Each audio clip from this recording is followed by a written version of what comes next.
Welcome one and all to Geek Boulevard. Steve here with your weekly movie review. The cinematic beginning to DC Studios has started with the arrival of Superman, which is in theaters now. I have officially seen the film for myself and I'm ready to give my full and final thoughts on the film. This review will be spoiler free up to a certain point, of course, so to avoid you mistakenly watching those spoiler filled sections, I've included timestamps down below to make things a little bit easier to skip that section entirely if you just want to go to my overall final score and get a lot of my talking points before that. You're more than welcome to do so. Or if you're not a stickler for spoilers, then just sit back and enjoy. Superman is written and directed by James Gunn, co-CEO of DC Studios. It is rated PG-13 with a runtime of 2 hours and 9 minutes. When Superman gets drawn into conflicts at home and abroad, his actions are questioned, giving tech billionaire Lex Luthor the opportunity to get the Man of Steel out of the way for good.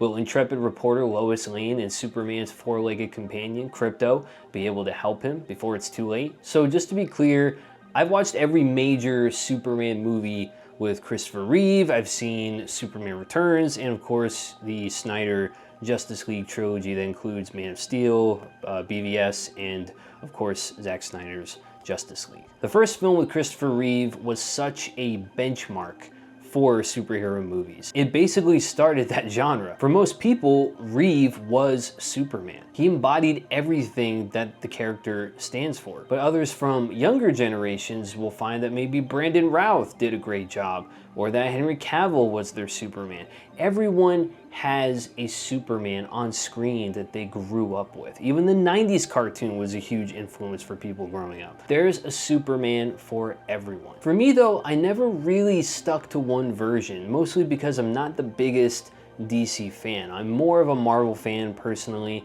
but I've always enjoyed films of DC characters for what they are and how they're interpreted on screen. After watching this movie, I think I can confidently say that I have my Superman. Everything about this movie, from the cast to the music to the overall tone of it, I am sold 100% and I am fully invested in this world that James Gunn has started, and using the first superhero to start off this universe couldn't have been a better choice. Can you tell where this review is going? If it's not clear now, I think it'll become clear in a minute. The tone of the film admittedly took a minute or so to get accustomed to what I was seeing. I had kind of grown used to the darker tone of Cavill's interpretation, so to see the complete opposite of that, play out on screen was a little jarring to me at first, but then I immediately thought of the tone of the first Superman film with Christopher Reeve, and I just let all of those past feelings just go away. I just gave myself over to this story, to the world, and once I did, I was so happy. There is silliness in this film, but there's also heart. There's also stakes, there's drama, there's romance, just like the original Superman film. And if you loved those past films, which I would assume the majority do, then you're in for a real treat. Let's start off with what I thought of David Corenswet as Superman. I've only seen Corenswet in 2 films prior to this, and he obviously wasn't as well known, and those roles weren't very big. But after this guy's gonna have to start turning down offers for roles because there's just gonna be too many coming his way. He absolutely crushes it as Superman. He fully becomes the character and embraces that goodness and hope that Superman represents to people. He's such a Boy Scout that he doesn't even really curse in this movie at all. He'll say things, oh gosh darn it, I'm such a jerk. The way that Corenswet embodies this larger than life alien who is basically a god but was raised by human parents on a farm, it provided this aura of this small town kid who is just trying to do the right thing, and he's very awkward at times, but he's also like very willing and eager to save everyone, human and animal alike. He does not want anyone or anything to die on his watch, and seeing that commitment unfold on screen was a real joy for me to witness. I very much love Corenswet as Superman, and I have very high hopes for him in the future as this character. Rachel Brosnahan is playing Lois Lane this time around, and she was great as well. Her chemistry with Corenswet was very believable, and I was surprised with how much work she did in this film. She wasn't pushed to being some damsel in distress. She was an active participant in the story, and that conviction that Lois possesses as a character to find the truth was also very evident in her performance. So I'm glad that Gunn gave her plenty of screen time in the story and made her feel like a contribution rather than a hindrance. One of the bigger additions to the story was the live action debut of Crypto the Super Dog. I was immediately sold on him from the trailers, and seeing him in the full movie now, it was definitely a huge highlight. He's a really bad dog, but he's also incredibly adorable when he shows up and has some really great moments too that made me cheer. So Crypto was a huge plus for me. Nicholas Hoult as our antagonist, Lex Luthor, he was excitingly despicable in his performance. Seeing him become more and more unhinged in his obsession to take down Superman was really fun, and you clearly see that he is a very flawed individual. He makes it known that he can't really get out of his own way. He's very greedy, he's very envious, and those flaws make him a very dangerous person, and he's unlikable in the best way possible. So Nicholas Hoult as Lex Luthor, yeah, thumbs up for him. But of course, Superman is not the only super character in this story, and there are others that make appearances to fill out the world even more. Firstly is the Justice Gang, a working title for the team that Guy Gardner keeps saying, but it consists of members Hawkgirl, Guy Gardner, aka Green Lantern, and Mr. Terrific, who we'll get to him in a minute. Green Lantern, played by Nathan Fillion, is sort of the comic relief for the film. He's the type of guy that seems like maybe he might have stole a Green Lantern ring from another Green Lantern and is just kind of pretending to be a superhero. He's got a bit of an attitude, but you know, seeing how he conjures up his projections from his ring in more comedic ways,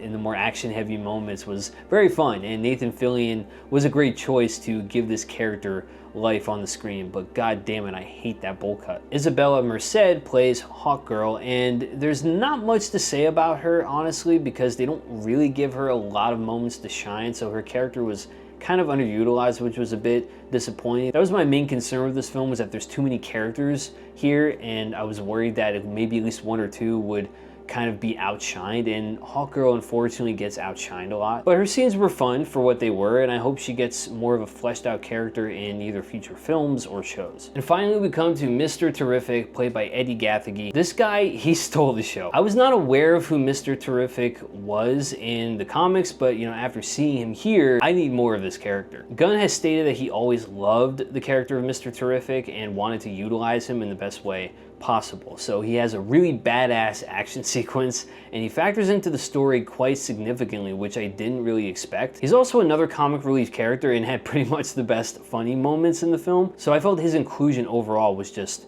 fantastic. Another character in the film who is only shown briefly in the trailers is Metamorpho, or Element Man, who is played by Anthony Carrigan, and he appears much later but has some really cool moments to show off his abilities, which is that he can create elements known and unknown from his body. His body is like a constantly changing mass of different elements, so the way that the film plays off of those abilities was a good bit of fun. I want to talk briefly about the music here, as I feel it's a very important aspect to the film. It's very clear that the original Superman theme from John Williams was a huge influence for the score and is featured in various forms throughout, but the heroic epicness of the score in general, composed by John Murphy and Dave Fleming, gives such a sense of wonder and adventure. It's impossible not to really enjoy it for what it is, so I was very happy with the music. Now, it doesn't quite reach the same heights as Hans Zimmer's score for Man of Steel, but it's still a very inherent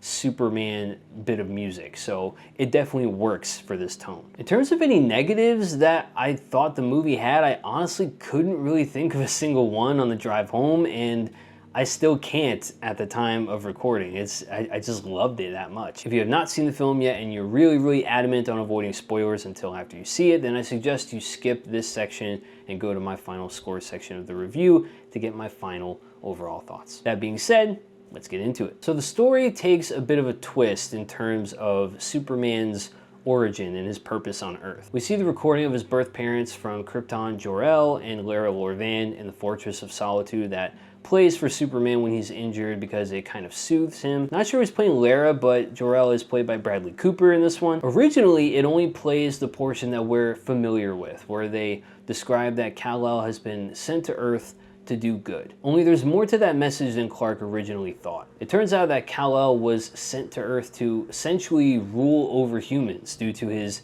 immense power, that he should be revered as the last son of Krypton. Clark is just devastated by this when Lex breaks into the fortress after getting Superman's DNA and stealing the recording to post on news outlets and basically create a smear campaign against Superman to turn the public against him. Initially, I was not really on board for this. I think changing an important aspect to the origin of Superman seemed like the wrong move in that moment, but I actually grew to love this twist because it adds a little more complexity to Superman and his purpose on Earth. He has more of a determined reason to do good with all the power that he has. Ma and Pa Kent are pretty much his parents as we get more time with them anyway.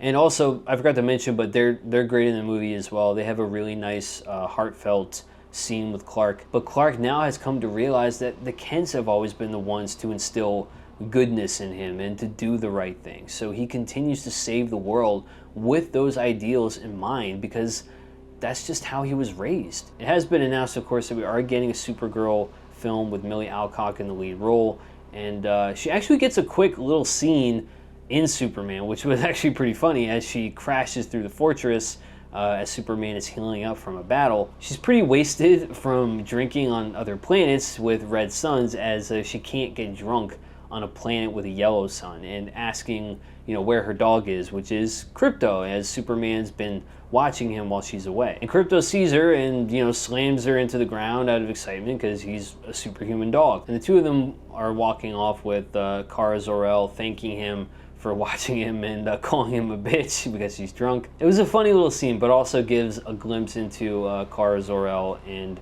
reminding us that, hey, she's getting her own film very soon. There is a mid-credit scene and a post-credit scene that don't really offer too much or set anything up, but I still enjoyed them for what they were. The mid-credit scene was just really a moment of reflection with Superman and Krypto watching over Earth, and Krypto hugs him, which was a really sweet little moment. And then the post-credit scene was with Superman and Mr. Terrific. They're cleaning up the city after Lex's, big dimensional rift that opened up and kind of destroyed pretty much almost all of Metropolis. Superman kind of criticizes Mr. Terrific for how the building they're looking at was put back together because it was literally just split in half. And Terrific just kind of storms off feeling like Superman's being ungrateful. It was a funny little scene, but definitely not essential viewing. Overall, I can't give Superman a score any lower than a 5 out of 5. James Gunn has delivered something truly special with this new take on the character. Corin Sweat is a fantastic Superman and embodies the character in very human ways. Rachel Brosnahan as Lois Lane was great and has a lot more to do in the story than I was expecting. Nicholas Hoult does a fantastic job of delivering a very despicable Lex Luthor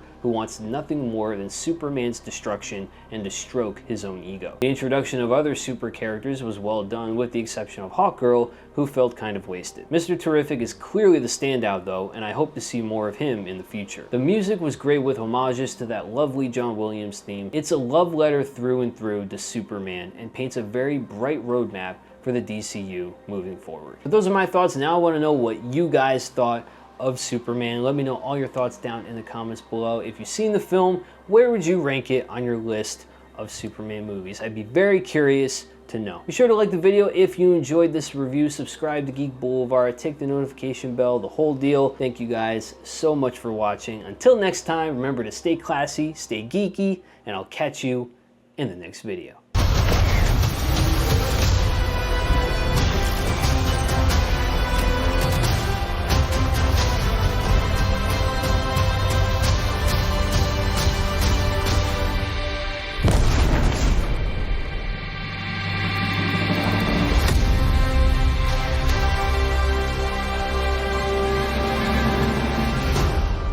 A dog?